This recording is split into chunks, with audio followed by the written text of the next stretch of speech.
and online communications. They're really a bit different than a verbal conversation as you go through. Let's talk about what happens when somebody's disappointed in print as you go through.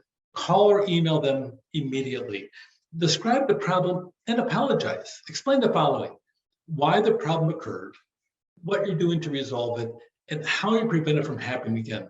Those things are pretty rational conversations as you go through. But if you go back and look at the previous slide, right away, deal with this right away. Don't let it fester. It becomes like a boil in the process, and people become angry and they seethe and they frost because you don't respond in the process. Promote goodwill by following up the message that documents the phone call or email message. You document it, or they may document you in the process.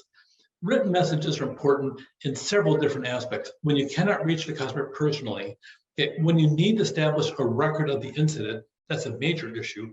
Okay, when you wish to confirm follow-up procedures, and when you want to promote good relations. All these things are critical for you to pay attention to.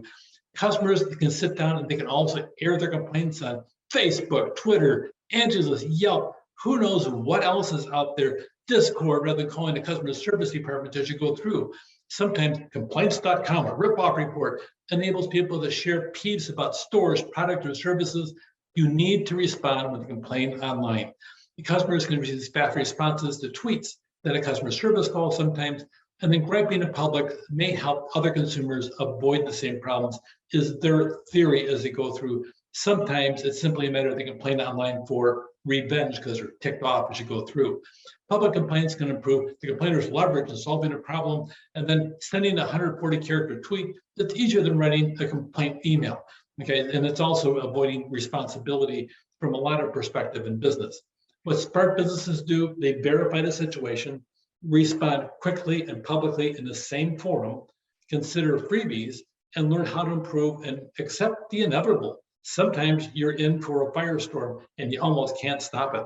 Denying claims, don't blame the customers, even if they're at fault. You use the product the way we told you to, and what did happen? Okay, adopt the proper tone. Okay, avoid you statements. You don't want that. Okay, and then you would have known that cash refunds are possible if you've read your contract. Geez, read the thing. No, you don't say stuff like that.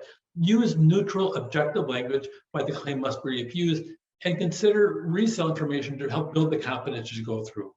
When it comes down to print and especially online communications, be impersonal, respond quickly, go the extra step, consider freebies, but of all things, watch your tone. Don't come across as a negative Nelly in the process.